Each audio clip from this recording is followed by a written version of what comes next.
Bonjour à vous. Alors comme vous pouvez le voir, pour ceux qui ont l'habitude de me regarder, il y a un changement de scène derrière moi. J'ai mis un paravent parce que j'ai un problème avec soit mon logiciel, soit ma caméra. Alors vous avez dû noter ces derniers temps que quelquefois l'image est saccadée. Alors vous me voyez en saccadé, donc ça doit être un peu pénible pour vous. Bref, le temps que je résolve le problème, j'ai mis un paravent derrière moi. On va voir combien de temps ça va durer. Nous verrons bien.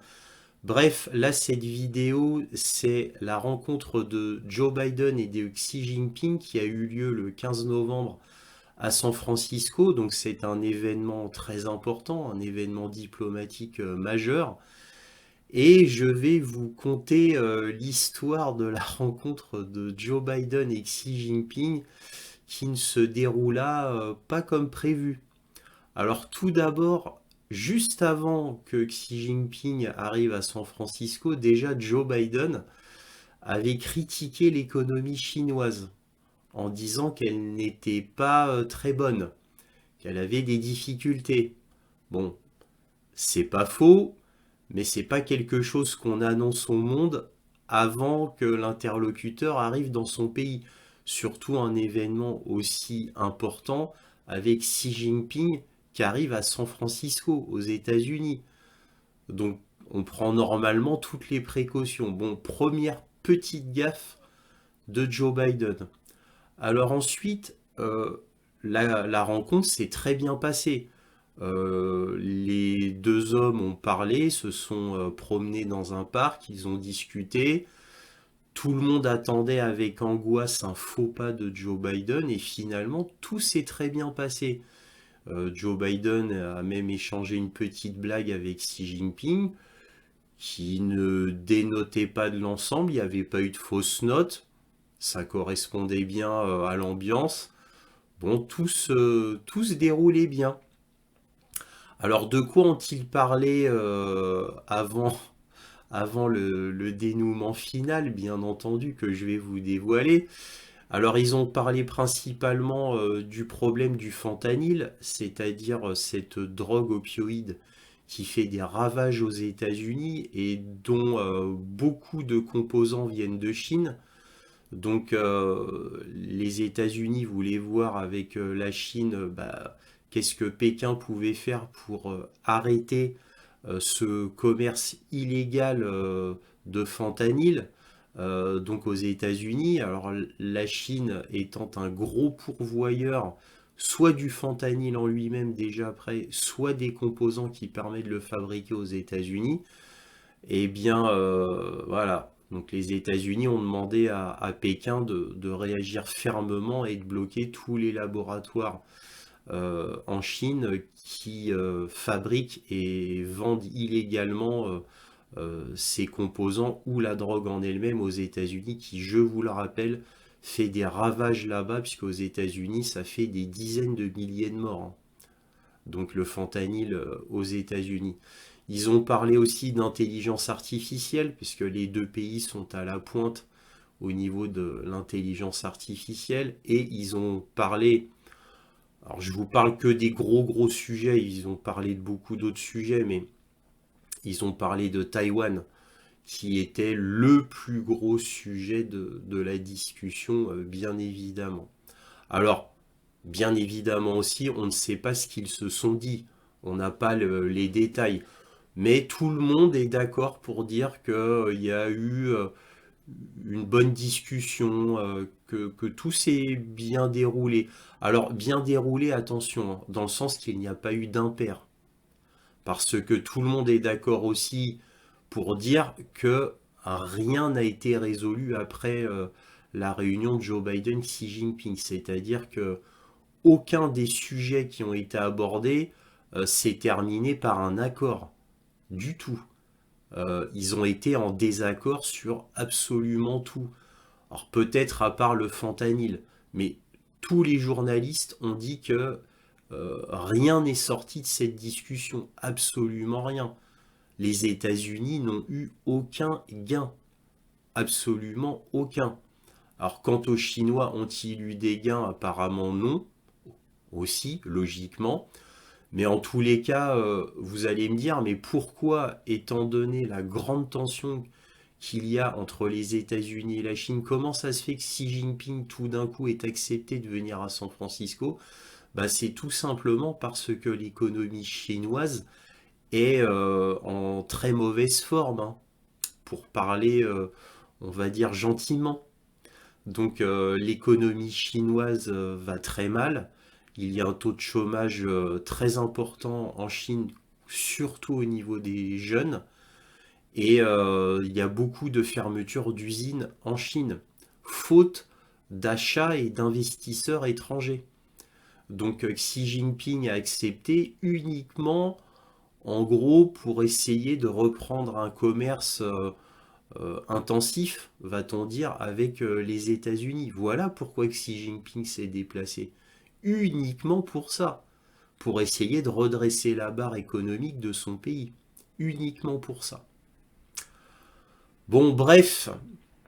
Donc, que s'est-il passé? Parce qu'évidemment, si je fais cette vidéo, c'est surtout pour un événement.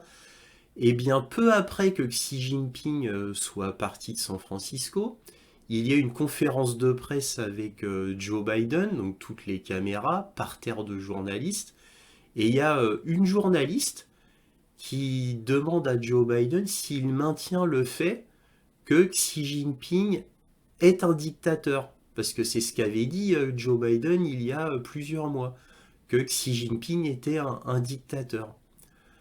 Et donc là, dans le parterre de journalistes, il y a des officiels du gouvernement américain, dont Anthony Blinken, qui est au premier rang. Et là, tu as Joe Biden qui répond, bah oui, bien sûr que Xi Jinping, c'est un dictateur. En plus, bon, bah vous savez, hein, son pays, c'est pas comme le nôtre, hein. Bon, en gros, c'est un pays tyrannique. Voilà. Bon, et au moment où il dit, bah bien sûr que c'est Xi Jinping, c'est un dictateur, vous voyez la tête d'Anthony Blinken, qui est le ministre des Affaires étrangères américain, vous voyez la tête d'Anthony Blinken, ça a été filmé, hein. C'est absolument, faut le voir, quoi. Faut le voir. C'est des mois de préparation pour l'arrivée de Xi Jinping, des mois d'efforts d'Anthony Blinken pour essayer d'arrondir les angles avec la Chine, parce que les États-Unis ont besoin de la Chine, bien évidemment. C'est un peu du moi j'ai besoin de toi, toi tu as besoin de moi. Voilà, c'est réciproque. Mais c'est surtout les Américains qui ont besoin de la Chine, hein. Beaucoup. Puisque bah, c'est comme chez nous, hein. Presque tout ce qu'ils achètent vient de Chine. C'est exactement la même chose, hein. Même des composants militaires d'ailleurs. Je vous avais fait, dans un point sur l'Ukraine, je vous avais dit qu'il y a un microprocesseur du F-35 qui est fabriqué en Chine. Et les États-Unis s'en sont rendus compte trop tard. Alors, et comme ils ne peuvent pas retirer tous les F-35 du marché, bah, au final, ils ont laissé courir. C'était la petite anecdote. C'est pour vous dire l'intrication entre le marché chinois et américain, hein. Bref, je digresse, je reviens à Anthony Blinken. Vous voyez sa tête. C'est des mois d'efforts diplomatiques qui ont été très pénibles pour Anthony Blinken, qui s'est pris que des baffes au Moyen-Orient, que des baffes énormes en Afrique. Donc là, ça devait être sa grande réussite à Tony Blinken, redresser la barre de la diplomatie complètement nulle américaine. C'était son dernier va-tout pour Anthony Blinken. Et là, tout s'est effondré, pas à cause de lui pour une fois, mais à cause de Joe Biden, bah, qui fait que des gaffes, quoi. Et là, la gaffe de Joe Biden, elle est monumentale. Juste après que Xi Jinping s'en va, il dit qu'effectivement, Xi Jinping, c'est un dictateur. Et il en rajoute même derrière. Alors, juste après, évidemment, il y a eu la porte-parole du gouvernement chinois qui a dit que c'était absolument inacceptable, déshonorant pour les États-Unis, etc. C'était couru d'avance, bien entendu, que le porte-parole du gouvernement chinois allait réagir à ça. En diplomatie, c'est la plus grosse erreur possible. Dire que l'autre est un dictateur, voilà quoi. C'était fini. Bon, avant que je poursuive, parce que j'aurai encore 2 mots à dire, avant que je poursuive, je vais vous montrer la séquence la séquence où vous voyez la tête d'Anthony Blinken qui est mais complètement désappointé et le discours problématique de Joe Biden, c'est sous-titré en français, hein. Je vous montre ça. And Mr. President, after today, would you still refer to President Xi as a dictator? This is a term that you used earlier. And Mr. President, after today, would you still refer to President Xi as a dictator? This is a term that you used earlier this year. Well, look, he is. I mean, he's a dictator in the sense that he is a guy who runs a country that is. Well, look, he is. I mean, he's a dictator in the sense that he is a guy who runs a country that is. Well, look, he is. I mean, he's a dictator in the sense that he is a guy who runs a country that is a communist country that's based on a form of government totally different than ours. Alors que peut-on dire en conclusion? Eh bien, tout simplement que la diplomatie américaine est complètement nulle, mais comme d'habitude. Donc avant, la diplomatie américaine, eh bien c'était tu m'obéis ou sinon je te mets des sanctions. Voilà, la diplomatie américaine, hein, ça se résumait à ça, hein, à peu près, hein. Alors que maintenant, comme les États-Unis sont extrêmement affaiblis au niveau économique et militaire, je vous rappelle concernant l'économie que malgré ce que vous pouvez entendre dans les médias, à la télé, qui vous disent que l'économie américaine se porte très bien, c'est archi faux, bien évidemment. Faut quand même pas oublier que les États-Unis sont au bord du shutdown, qu'ils ont une dette absolument surréaliste, complètement incroyable, de 32 000 milliards de dollars, et que les États-Unis ont toujours eu cette politique d'imprimer du dollar alors qu'ils n'avaient pas l'argent. Donc ils s'endettent à l'infini. Donc ils pensaient qu'ils avaient de l'argent à l'infini. Donc évidemment, au bout d'un moment, ça peut plus durer. Parce que dans tous les autres États du monde, on impose au pays de payer ses dettes, mais pour les États-Unis, non, c'est à l'infini. Donc ça ne pouvait pas continuer éternellement ainsi. Donc les États-Unis au niveau économique, en réalité, sont dans un état d'effondrement. Comme d'ailleurs, ils sont dans un état d'effondrement au niveau militaire, comme je l'ai déjà démontré à maintes reprises dans mes vidéos. Donc, concernant la diplomatie, quand vous devenez un pays, entre guillemets, largement affaibli, je dis bien très largement affaibli, la puissance diplomatique a largement diminué. Je vais vous donner des exemples. Anthony Blinken qui fait le tour des pays africains à cause de la guerre en Ukraine pour dire aux pays africains ne faites plus de commerce avec la Russie. Aucun pays africain n'a dit oui. Anthony Blinken s'est fait renvoyer par les pays africains. La honte terrible pour Anthony Blinken. Pour Anthony Blinken, pour les États-Unis, bien sûr, lui, il n'est que le représentant. Il n'est que le porte-parole du gouvernement. Et quand Anthony Blinken a fait le tour des pays arabes pour dire quand même, faut essayer que vous rejetiez la Russie, quand même, ce serait mieux hein, de rejeter la Russie. Ah, et puis aussi à la marge, augmenter vos volumes de pétrole, hein, parce que nous, on a besoin de pétrole. Vous vous souvenez de tout ça? Voilà. Donc, n'oublions pas qu'Anthony Blinken, à chaque fois, s'est fait rejeter par les pays arabes, là, pour ce coup-ci. Et n'oublions pas Joe Biden, qui lui aussi a été diplomate à un moment donné, quoi. Il a essayé. N'oublions pas quand il a été voir MBS, Mohamed Ben Salman, le prince couronné d'Arabie Saoudite, quand 2 fois il lui a demandé d'augmenter le pétrole, et 2 fois MBS a diminué le pétrole, 2 millions de barils par jour. Et il a fait ça 2 fois. 2 fois. Humiliation totale de Joe Biden quand il est retourné aux États-Unis. Et Joe Biden qui s'est fait refuser une réunion avec l'Égypte, la Jordanie et la Palestine, là tout dernièrement, pour la guerre israélo-palestinienne.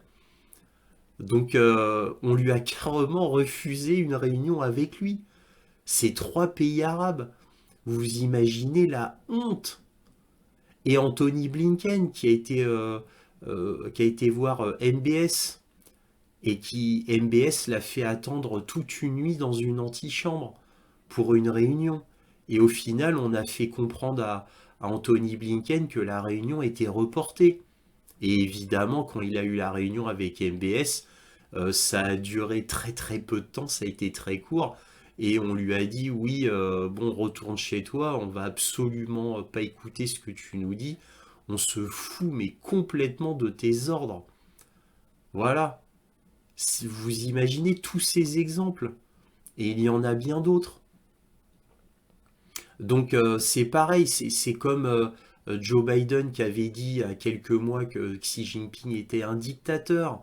On a détruit les sondes météorologiques chinoises au-dessus des États-Unis en disant oui, on a les preuves, le Pentagone a les preuves que ce sont des ballons espions chinois. Et quelques mois après, ah bah non, au final, c'était bien des ballons météorologiques. Voilà, ça c'est typiquement le gouvernement américain. C'est-à-dire, bah, ils n'ont peur de rien. Ils n'ont pas peur pour se décrédibiliser complètement. Ils n'ont pas peur pour se ridiculiser complètement. Ah, ils ont peur de rien maintenant.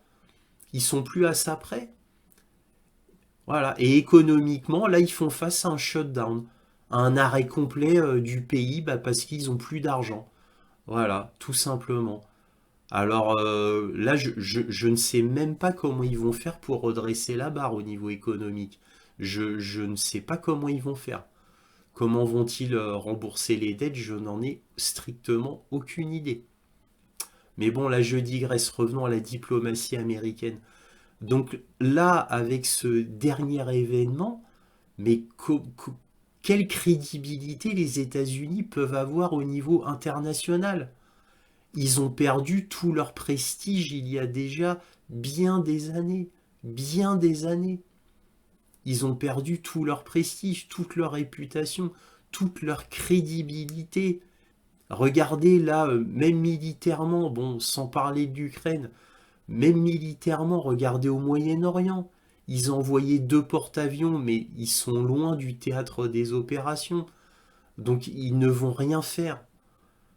En plus, il y a un des porte-avions qui est du côté d'Oman, c'est-à-dire de l'autre côté du Moyen-Orient. Qu'est-ce qu'il fait là? Il devrait être en Méditerranée.